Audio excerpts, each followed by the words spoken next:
Assalamualaikum warahmatullahi wabarakatuh. Bismillahirrahmanirrahim. Alhamdulillahi rabbil alamin. Wa bihi nasta'in ala umuri dunya waddin. Allahumma salli wa sallim wa barik ala sayyidina Muhammad wa ala alihi wa sahbihi ajma'in. Subhanaka la ilma lana illa ma 'allamtana innaka antal alimul hakim. Rabbi shrah li sadri wa yassir li amri wahlul 'uqdatam min lisani yafqahu qawli. Rabbi yassir wa la tu'assir wa tammim bil khair ya Fattah ya Alim wa bika nasta'in. Rabbi zidni 'ilma warzuqni fahma. Allahumma ij'alna minal ladzina yastami'una al-qawla fayattabi'una ahsanah. Ulaika alladhina hadahumullah wa ulaika hum ulul albab. Alhamdulillah, muslimin dan muslimat yang dirahmati oleh Allah Subhanahu wa taala. Marilah kita bersama-sama merafakkan syukur kepada Allah Subhanahu wa taala kerana kita diberi taufik dan hidayah oleh Allah Subhanahu wa taala untuk datang ke masjid menunaikan solat fardu maghrib secara berjemaah. Seterusnya kita dapat melapangkan masa di rumah-rumah Allah Subhanahu wa taala, kerana hanya senya orang yang memakmurkan rumah Allah Subhanahu wa taala inilah ialah orang yang dijanjikan oleh Allah Subhanahu wa taala sebagai orang-orang yang beriman. Innama ya'muru masajidallah, hanya senya orang yang memakmurkan rumah-rumah Allah Subhanahu wa taala man amana billahi wal yaumil akhir, ialah orang yang beriman kepada Allah dan hari akhirat. Jadi alhamdulillah, pada hari ini kita sambung lagi kuliah kita, kitab Midrajul Fawatih, muka surat 516, hadis yang ke-228, iaitu doa khusus Nabi SAW kepada mereka yang berilmu dan mereka yang menyampaikan ilmu. Jadi walaupun doa Nabi SAW untuk mereka yang berilmu, mereka yang menyampaikan ilmu, sebenarnya doa ini juga kepada mereka-mereka yang membantu. Membantu golongan-golongan yang berilmu, membantu support, memberi sumbangan untuk program-program ilmu. Jadi semua ni termasuk di dalam doa Nabi SAW. Kenapa? Man dalla ala khairin falahu ajru kafa'ili. Siapa yang menunjukkan, memudahkan kepada sesuatu kebaikan, maka baginya ganjaran pahala seolah-olah dia melakukan kebaikan tersebut, min ghairi an yanqusa min ajrihim syai'a, tanpa mengurangkan ganjaran orang yang melakukan amalan tersebut. Jadi makna dia Allah SWT akan tambah bagi bonus lagi pahala. Cerita bab pahala, bab dosa, bab akhirat, ini semua kita perlu yakin. Perlu yakin. Yakin dengan kehidupan akhirat, yakin dengan janji Allah, yakin dengan janji Rasulullah SAW. Sejauh mana keyakinan kita, sejauh itulah kekuatan iman dan sejauh itulah kekuatan amalan kita. Bila yakin tu lemah, maka amalan pun jadi lemah, iman pun jadi lemah. Jadi wabihi qala wa an ibni Mas'ud radhiyallahu anhu qala Rasulullah sallallahu alaihi wasallam nadarallahu 'abdan sami'a maqalati fahafizaha wa wa'aha wa addaha farubba hamil fiqhin ghairu faqih wa rubba hamil fiqhin ila man huwa afqah minhu. Salasun la yaghillu alaihi qalbu muslim ikhlasul amal lillah wan nasihatu lil muslimin wa luzumu jama'atihim fa inna da'watahum tuhitu min waraihim. Rawahu Syafi'i wal Baihaqi fil Madkhal. Sayyidina Ibnu Mas'ud radhiyallahu anhu meriwayatkan bahwasanya Rasulullah sallallahu alaihi wasallam bersabda, semoga Allah Subhanahu wa taala memberikan kebahagiaan seorang hamba yang mendengar ucapanku Maksudnya seseorang yang mendengar hadis-hadis Rasulullah sallallahu alaihi wasallam. Setelah itu ia menghafalnya, mengingatinya. Dengar hadis, hafal dan ingat. Dan memeliharanya, lalu menunaikan haknya. Menunaikan hak maksudnya menyampaikan, mengamalkannya. Sebahagian orang mempunyai ilmu tetapi tidak memahaminya. Ada ilmu, belajar, mengaji tapi tak berapa faham.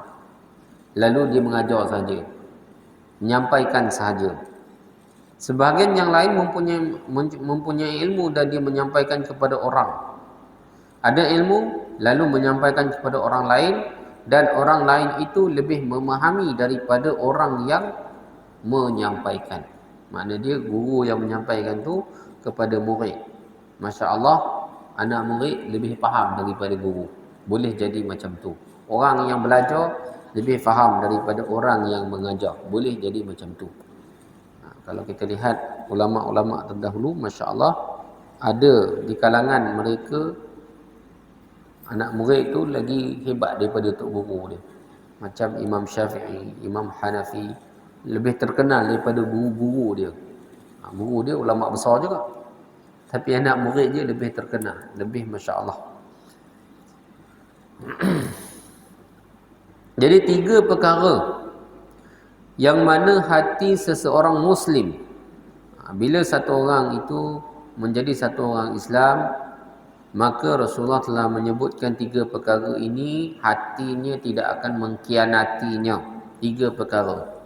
Yang pertama, seseorang Islam itu akan melakukan amal dengan ikhlas kerana Allah. Ini tanda orang Islam lah.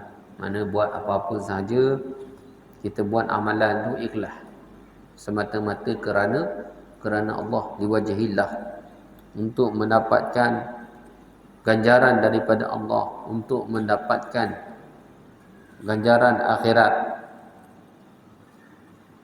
Yang kedua, menginginkan kebaikan untuk orang Islam yang lain. Ini juga sifat orang Islam. Inginkan kebaikan, kebaikan dunia, kebaikan akhirat, kan? Apa-apa sahaja yang baik.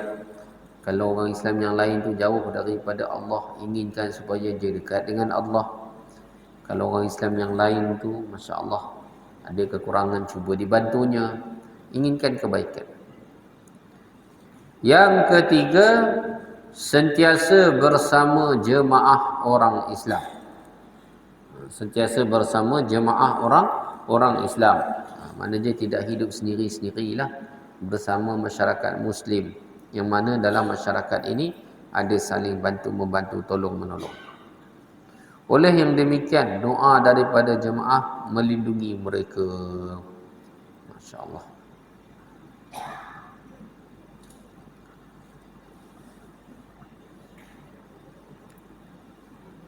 Sebab syaitan ni tuan-tuan, bila dia nak menghasut, nak menggoda orang, dia umpama serigala. Serigala ni biasanya dia akan makan kambing yang duduk seorang-seorang.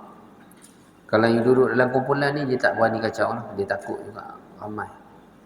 Macam itulah umat Islam. Kalau umat Islam ni duduk seorang-seorang, sendiri-sendiri, jauh daripada jemaah, takut mudah untuk disesatkan oleh syaitan. Jika sekiranya mereka duduk dalam jemaah, Masya Allah, ada salah dan silap, ada kurang, boleh dibaiki, boleh ditegur, Masya Allah. Dan juga ada apa-apa yang perlu dibantu, boleh dibantu. Ini kelebihan, makna dia duduk bersama jemaah umat Islam.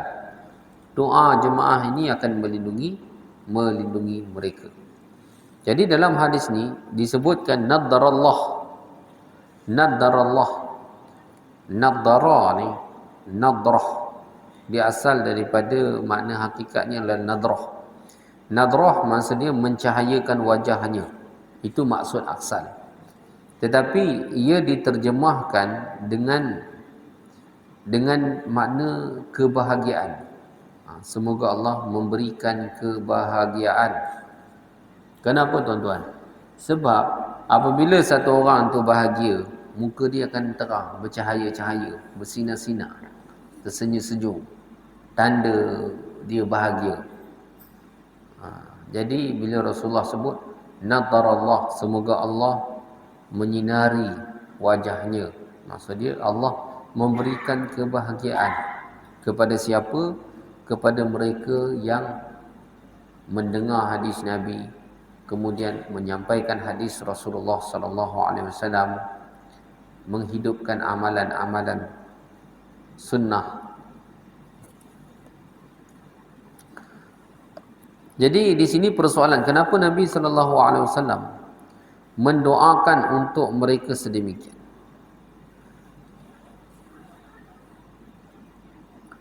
Okey.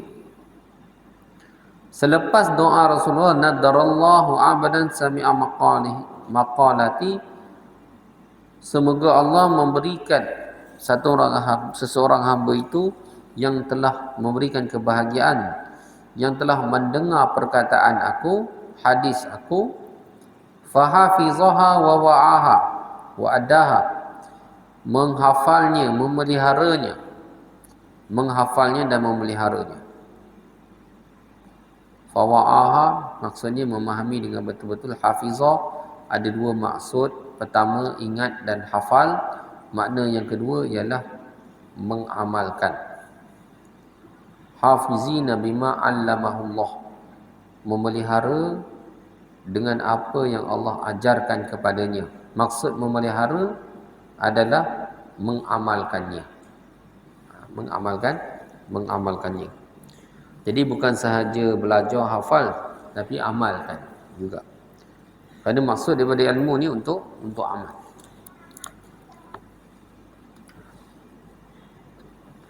Ulama menjelaskan, man amila bima alima, barang siapa yang mengamalkan ilmu yang ia tahu, warasahullahu ilma ma lam ya'lam, Allah SWT akan mewariskan kepadanya ilmu yang dia tidak tahu. Ini yang dipanggil, setengah orang dipanggil ilmu laduni. Ilmu apa? Ilmu laduni. Ilmu laduni, asal ilmu adalah al-ilmu bitta'allum. Itu asal ilmu. Ilmu ni perlu belajar. Tak ada jalan lain, perlu belajar. Ilmu yang perlu belajar ni maksudnya ilmu fiqh, ilmu hadis, ilmu tafsir, ilmu Quran. Perlu berguru, cari guru, kena belajar. Itu asal ilmu. Tetapi jika seseorang hamba itu dia mengamalkan ilmu yang dia tahu, dia menghayati ilmu yang ia tahu, maka di situ dia akan pergi kepada peringkat yang lebih tinggi, iaitu dia masuk di dalam tasawuf, ilmu itu sendiri. Buat orang tasawuf ni dia lebih kepada amal untuk mendekatkan diri kepada Allah, untuk mendekatkan diri kepada Tuhan. Maka oleh kerana itu tidak hairanlah ada orang-orang ahlullah, orang-orang yang tertentu yang dekat dengan Allah Subhanahu Wa Taala, mereka ni diberi satu lagi ilmu, yang mana ilmu yang tak ada dalam kitab, dipanggil ilmu laduni. Termasuk dalam ilmu laduni adalah kasyaf. Kasyaf, Allah Ta'ala buka kepadanya satu kefahaman berkaitan dengan hadis dan Quran, ataupun Allah SWT bukakan kepadanya satu kefahaman yang mana orang lain tak tahu. Contoh dia mengajak manusia kepada Allah, nak membimbing manusia kepada Allah. Lalu datang satu orang hamba Allah kepada dia, untuk yang mana memerlukan bimbingan daripada seseorang ahlullah, satu orang ulama, satu orang syekh. Maka syekh tersebut bila dia tengok orang tu, Allah bukakan kepada dia apa yang dia perlu cakap kepada orang tersebut, supaya orang tersebut dapat mendekatkan diri kepada Allah. Ini ilmu laduni, ilmu kasyaf. Bukan semua orang dapat, orang tertentu saja Allah Ta'ala bagi. Seperti mana Imam Abu Hanifah rahmatullahi alaih, pernah dapat ilmu seperti ini, tapi dia tak mahu. Apabila dia melihat satu orang ambil wuduk, maka Allah Ta'ala telah zahirkan kepada dia, kepada beliau, Imam Abu Hanifah rahmatullahi alaih, apakah dosa-dosa yang telah diampunkan disebabkan dia ambil wuduk tu. Kan? Memang dalam hadis ada disebutkan, apabila umatku mengambil wuduk, membasuh wajahnya, maka dosa-dosa daripada mata dia, daripada anggota-anggota wajahnya akan terhapus. Apabila dia membasuh tangan, dosa tangan dia akan terhapus, akan digugurkan bersama air wuduk tersebut. Jadi bila Imam Abu Hanifah lihat air wuduk tu, dia tahu Allah bukakan untuk dia apa dosa yang telah diampunkan. Sehingga terkadang-kadang bila satu orang hamba Allah tak ambil wuduk, dia bagi nasihat. Dia kata, awak ni kena jangan derhaka kepada ibu bapa. Jangan derhaka pada ibu bapa ya. Jangan derhaka pada ibu bapa. Sebab apa? Sebab dia tengok banyak dosa derhaka ibu bapa ni Allah Ta'ala ampunkan sebab ambil wuduk ni lah. Tapi awak lepas ni kena jagalah. Ada orang dia ambil wuduk, Masya Allah, ditegur, awak ni kena jaga mata sikit daripada dosa dan maksiat, jangan tengok benda-benda hak tak elok. Masya Allah. Jadi Allah buka. Jadi dari segi zahir nampak baguslah. Allah buka kasyaf, dia dapat tegur orang, dapat. Tetapi selepas daripada itu Imam Abu Hanifah rasa tak sedap hati. Kerana apa? Kerana dia merasakan, kalaulah benda ni berterusan, aku rasa aku akan lihat keburukan orang Islam. Aku tak nak lihat keburukan orang Islam pun. Tak mau tengok. Orang ni buat jahat, orang ni buat dosa apa, kita tak tahu. Sebab dalam masalah aib ni, benda-benda hak buruk ni kita perlu tutup. Kalau boleh jangan cari buruk orang, jangan dengar, jangan lihat, jangan cakap buruk orang. Tapi Imam Abu Hanifah ni, dia benda tu Allah zahirkan kepada ni, maka dia tak suka untuk melihat keburukan umat Islam. Maka dia berdoa kepada Allah dan minta kepada Allah, ya Allah, tutupkanlah kasyaf ni, aku tak mahu ni. Kenapa? Sehingga kan apabila kasyaf tu dibukakan kepada beliau, beliau telah mengeluarkan fatwa bahawasanya air mustakmal itu adalah najis, mutanajis benar. Sampai tahap macam tu. Sebab dia nampak air bekas wuduk tu mustakmal tu, dia keluar dengan dosa-dosa, hitam, kotor. Maka dia telah hukumkan air tu seolah-olah dikira macam mutanajis. Fatwa dia macam tu, asalnya. Masa Allah buka kasyaf. Apabila dia telah minta dengan Allah, berdoa kepada Allah, ya Allah, tutupkan kasyaf ni balik, aku tak nak tengok. Tak nak tengok keburukan umat Islam. Tak mau tengok. Maka akhirnya Allah Ta'ala tutupkan kembali kasyaf. Maka selepas daripada itu, dia telah keluarkan fatwa yang baru, mengatakan air mustakmal itu tidak najis dan ia adalah suci. Ini hasil daripada ilmu laduni. Hasil daripada ilmu laduni yang dia dapat dengan susah payah, yang didapatinya dengan mujahadah.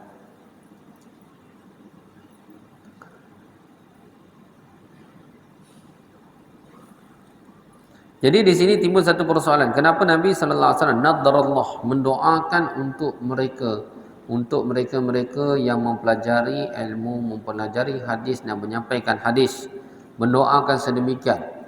Jawapannya ialah asal kaedah ialah juz'um min jinsil amal, al jaza'u min jinsil amal. Ganjaran adalah daripada jenis amalan yang dilakukan. Dan ini sabit daripada Al-Quran dan As-Sunnah. Oleh kerana ganjaran apa? Ganjaran ni maksud dia, ganjaran disebabkan mereka menyampaikan Al-Hadis dan As-Sunnah, Al-Quran dan Al-Hadis. Maka di situ bila melakukan satu amalan, maka di situ mereka mendapat pahala dan ganjaran daripada Allah. Pahala dan ganjaran daripada Allah tu ditambah lagi dengan doa Nabi. Nadarallah, semoga Allah memberikan kebahagiaan. maka ganjaran itu akan diberi kerana amalan yang dilakukan. Ini sabit daripada Al-Quran As-Sunnah. Kenapa? Setiap kebaikan yang dilakukan pasti akan diberi ganjaran oleh Allah SWT.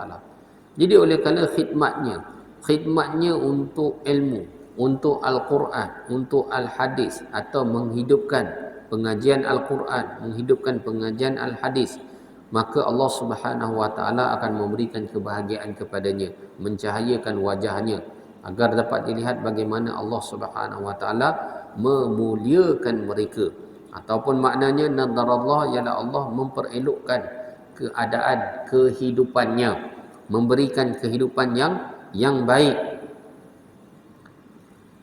Di dalam hadis ini juga disebut rubbaha min fiqhin ila man huwa afqah minhu, yang bermakna berapa ramai orang yang berilmu itu menyampaikan kepada orang yang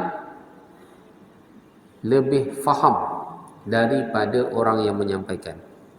Nah, ini yang saya sebutkan tadi. Terkadang-kadang orang yang berilmu itu dia tidak berapa faham akan ilmunya, lalu dia menyampaikan kepada orang lain. Orang lain yang mendengar tu amalkan betul-betul, diberi kefahaman oleh Allah Subhanahu wa taala, maka orang yang disampaikan itu huwa afqah minhu, lebih faqih, lebih faham daripada orang yang menyampaikan ilmu itu kepada dia. Jadi bermakna muridnya lebih lagi memahami, anak murid lebih faham daripada guru. Ini biasa berlaku.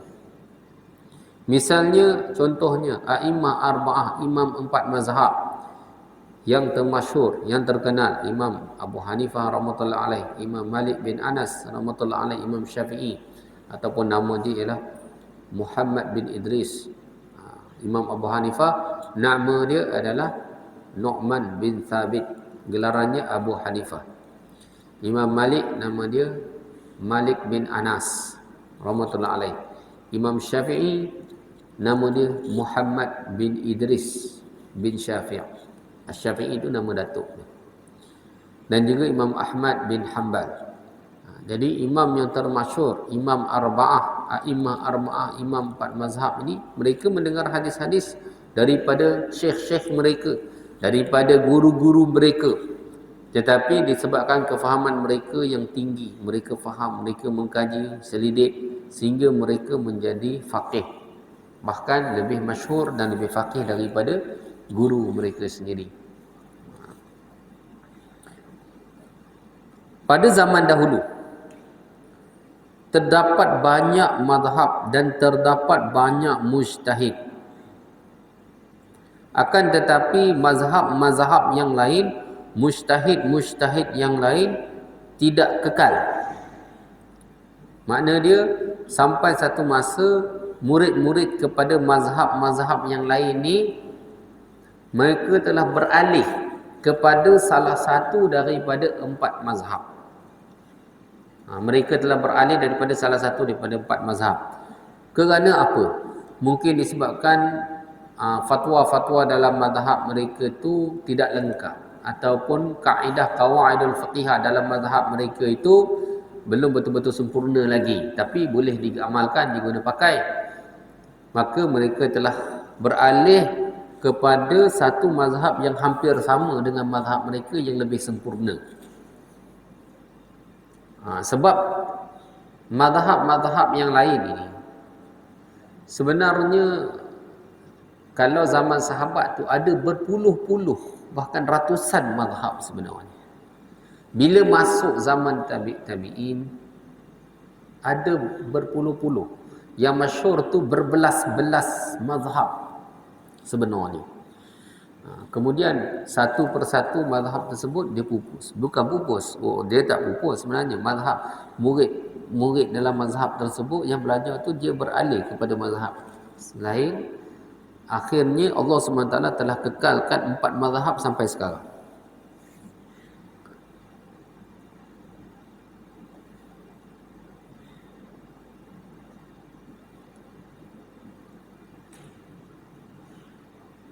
Jadi mazhab-mazhab yang lain tidak berkalam, mereka 4 mazhab. Pengikut-pengikut mereka ada. seolah-olah mereka lebih hebat daripada guru mereka, dan orang faqih yang bijak ini akan terus maju dalam ilmu mereka seperti dalam apa sahaja yang dilakukan. Dalam mana kata dalam umat Islam ini, siapa sahaja yang berusaha atas satu perkara, dia akan diberi kemahiran dalam perkara tersebut. Orang yang berusaha mendalami dalam dakwah, Allah bagi dia kemahiran dalam berdakwah. Orang yang mendalami dalam ilmu hadis, dia akan pakar dalam ilmu hadis. Orang yang mendalami dalam ilmu tafsir, dia akan pakar dalam ilmu tafsir. Orang yang mendalami dalam siasah, dalam pemerintahan, dalam politik Islam, dia akan mahir dalam perkara tersebut. Dikatakan, maka orang walaupun baru, tetapi mereka lebih maju daripada yang lama. Kerana apa? Kerana kesungguhan mereka dalam menuntut ilmu. Jadi tuan-tuan yang dirahmati Allah, tadi disebutkan berkenaan dengan mazhab. Pada zaman dahulu, mazhab ini begitu banyak. Kalau kita buka kitab Bahrul Mazi atau kitab Jami' Tirmizi, syarahnya Bahrul Mazi. Di situ Imam Tirmizi banyak menukilkan pendapat-pendapat mazhab yang selain daripada 4 mazhab. Dia cerita tentang 4 mazhab. Tapi mazhab yang selain pada 4 mazhab pun dia ada sebutkan. Pendapat ini macam mana, pendapat mazhab ni macam mana. Walaupun mazhab tu sekarang ni dah tak ada dah, tapi masih ada lagi dinukilkan. Di antaranya mazhab Sayyidina Hasan Al-Basri, mazhab Sufyan As-Sawri. Mazhab Sufyan As-Sawri ni lebih kurang sama dengan mazhab Abu Hanifah, mazhab Hanafi. Mazhab Sahal Al-Tastari, mazhab Taus, Imam Taus, mazhab Imam Ibrahim An-Nakhai, mazhab Imam Daud Az-Zahiri, mazhab Ibnu Hazam Az-Zahiri. Mazhab Daud dan Imam Ibnu Hazam Az-Zahiri ini, mereka ni dah pupus juga. Mazhab mereka ni literal, suka ikut zahir hadis saja. Begitu juga mazhab-mazhab yang lain, mazhab Taus, mazhab Ibrahim An-Nakhai, dan banyak lagi, berbelas-belas ada disebutkan mazhab selain daripada 4 mazhab.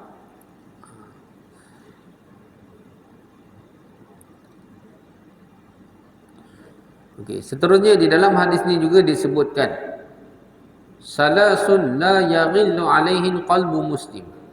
3 perkara yang mana hati satu orang Islam tidak akan mengkhianati 3 perkara tersebut. 3 perkara. Yang pertama, melakukan amalan ikhlas. Apa saja amalan kebaikan buat tu ikhlas kerana Allah. Yang kedua, inginkan kebaikan untuk orang Islam. Mana dia bila inginkan kebaikan untuk orang Islam, maka sifat hatinya ni dia tidak akan berhasad dengki. Bahkan hatinya qalbun salim. Qalbun salim.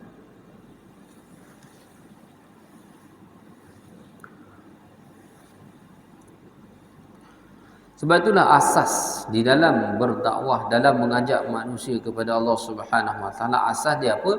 Asas dia ialah kita sebenarnya inginkan kebaikan untuk setiap umat manusia, untuk setiap umat Islam, supaya orang Islam ni tidak akan rugi di akhirat kelak. Kerana kita perlu yakin bahawasanya kerugian di akhirat itulah kerugian yang sebenarnya. Sebab Allah Taala kata, dzalika huwal khusranul mubin. Kerugian akhirat tu khusranul mubin, kerugian yang sebenar-benarnya. Kerugian di mana? Kerugian di akhirat, disebabkan melanggar perintah Allah. Kerugian dunia bersifat sementara. Inilah keyakinan dibawa oleh Rasulullah sallallahu alaihi wasallam. Keyakinan kepada kehidupan akhirat. Dunia yang sementara. Tapi nak yakin ni bukan senang, tuan-tuan. Nak dapatkan keyakinan ni bukan senang. Kan? Kadang-kadang kita ni cakap je boleh, tapi nak yakin betul-betul ni Allahu Akbar.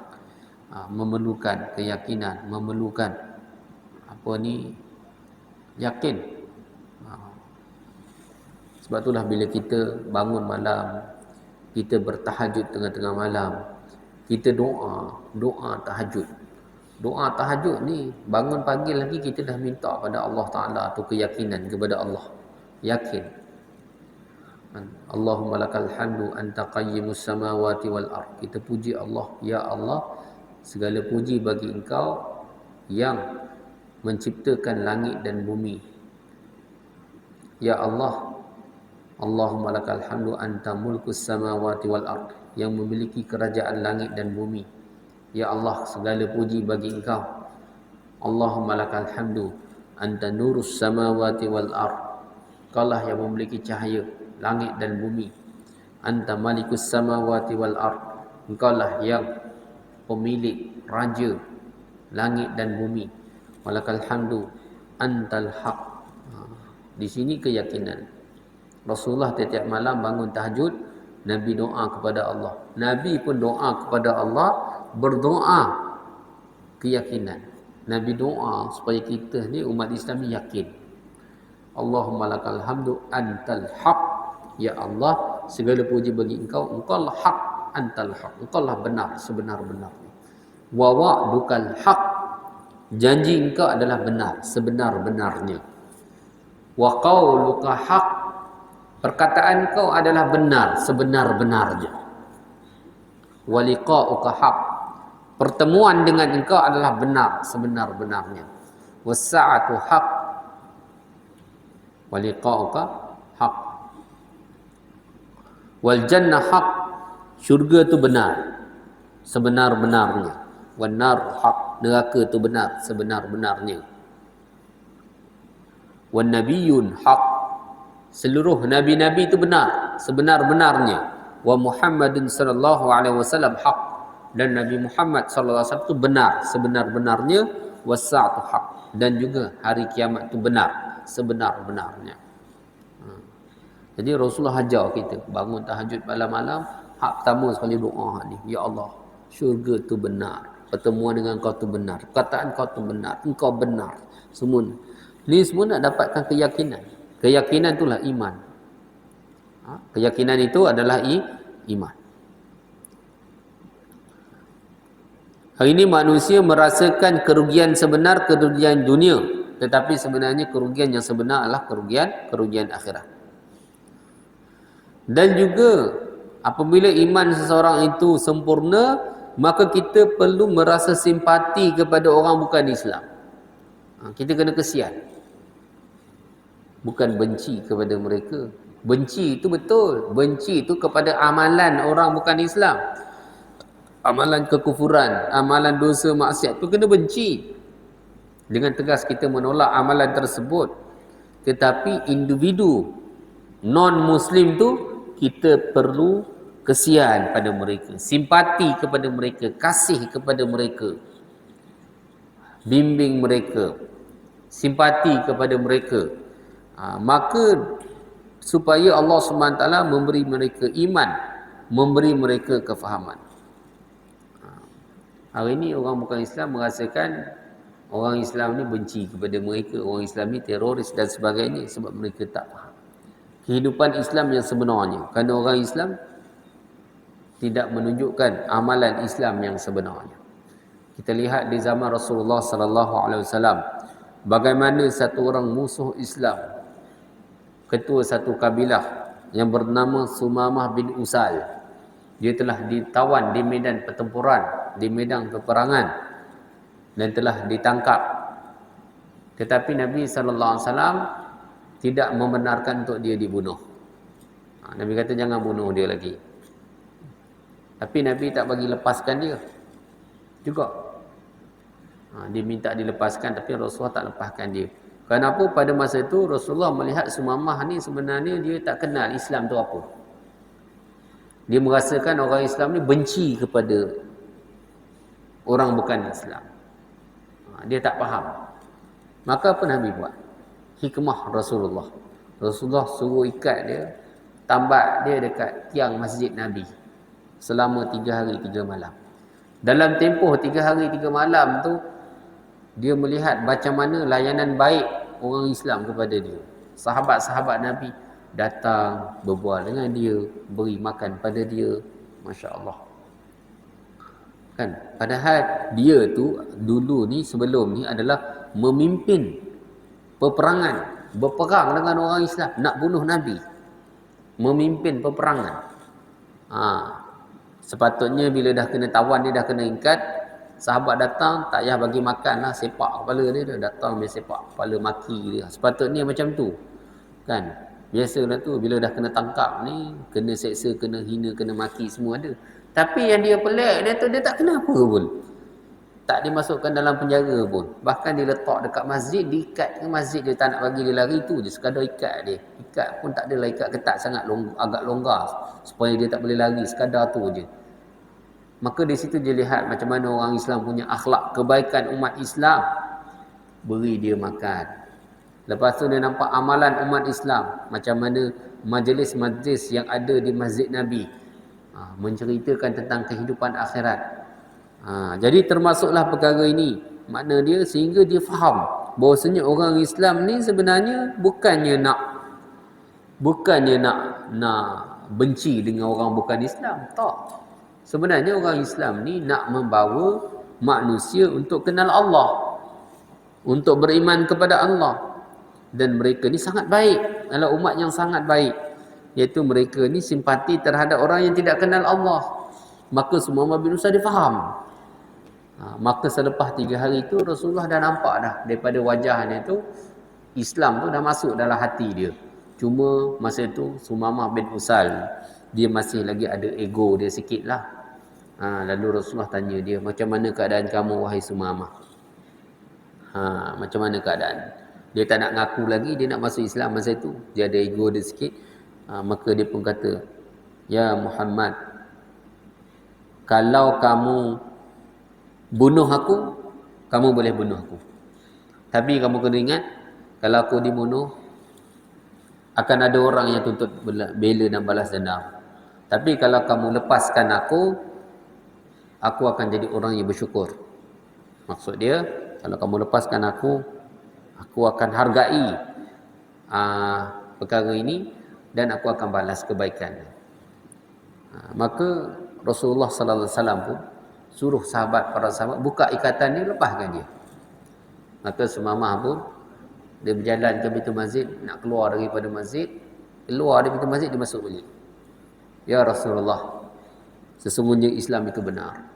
Asyhadu an la ilaha illallah wa asyhadu anna Muhammadar Rasulullah. Dia terus masuk Islam pada ketika itu. Kerana apa? Islam dah masuk hati. Kerana dia nampak bahawasanya dalam dakwah umat Islam ni, mereka dakwah dengan penuh kasih sayang, dengan penuh simpati terhadap orang bukan Islam, bukan kerana benci kepada orang bukan Islam. Dulu dia tak faham. Bila dah bersama lihat amalan umat Islam, barulah mereka faham. Sebenarnya umat Islam ni nak membawa kita kepada akhirat, membawa kepada Allah. Ketiga sifat umat Islam ialah sentiasa berada di dalam jemaah, bersama jemaah masyarakat yang baik. Bersama jemaah ni maksud dia bersama jemaah orang-orang yang baik, orang-orang yang saleh, jemaah umat Islam.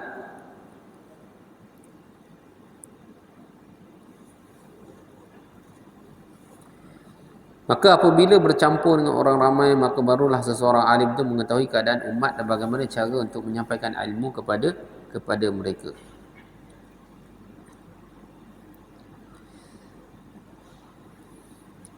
Contohnya orang-orang kampung di satu qaryah, di satu masyarakat, itulah jemaah masjid. Jemaah masjid yang datang ke masjid. Semua orang Islam ini jemaah masjid.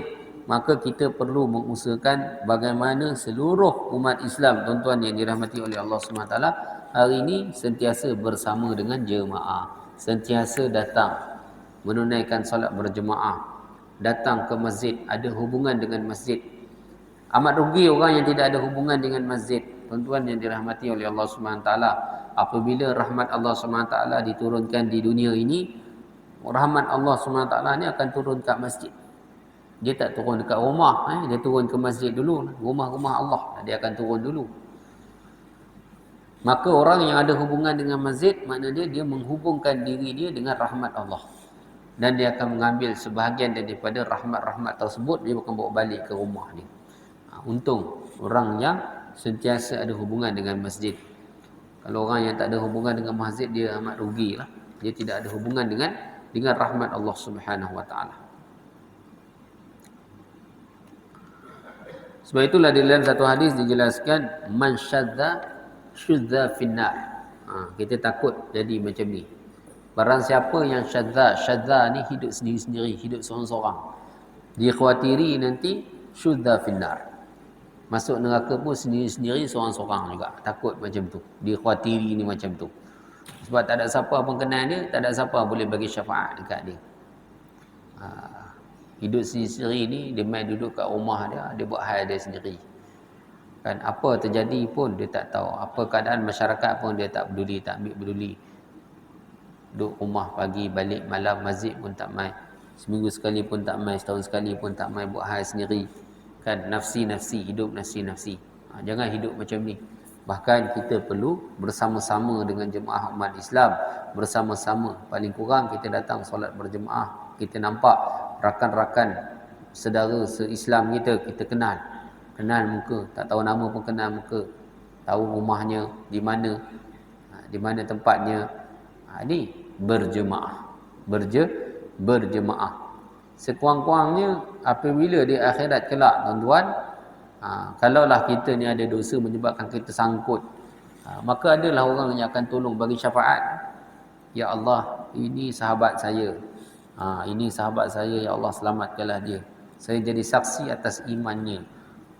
Tiap-tiap hari dia datang ke masjid, dia datang menunaikan solat berjemaah. Tiap-tiap hari dia memakmurkan rumah Allah. Adalah orang-orang yang ahlullah, yang dekat dengan Allah, akan memberikan syafaat. Syafaat di mana dia? Recommendation kepada Allah Subhanahu wa taala. Jadi dalam riwayat, satu riwayat yang lain, Imam Tirmizi, Imam Abu Daud, rawahu Ahmad wa Tirmizi wa Abu Daud wa Ibnu Majah wa Darimi, kembali kepada hadis ni. An Zaid bin Sabitin illa anna Tirmizi wa Abu Daud lam yuzkara salatun la yaghillu alaihin illa akhirih. Imam Ahmad, Imam Tirmizi, Abu Daud, Ad-Darimi meriwayatkan daripada Sayyidina Zaid bin Sabit, tidak perkara tersebut kecuali Imam Tirmizi, Imam Daud tidak menyebutkan rangkap yang terakhir daripada hadis, iaitu dalam riwayat Imam Tirmizi dan Abu Daud tidak menyebutkan lafaz salasun la yaghillu alaihin qalbu muslim. 3 perkara yang hati orang Islam tidak mengkhianatinya. Jadi riwayat Imam Tirmizi dengan riwayat Abu Daud tak menyebutkan perkara ini, tapi riwayat yang lain disebutkan. Jadi hadis ni status dia adalah sangat kuat lah. Sebab kalau dikira di sini 1, 2, 3, 4 5, 6 imam, 5 atau 6 imam muhaddisin yang meriwayatkan hadis ni. Jadi status hadis ni sangat kuat. Daripada banyak-banyak tu ada 2 riwayat yang tak menyebutkan salasun. Perangkap akhir tu tak disebutkan. Kerana dalam riwayatnya tidak disebutkan.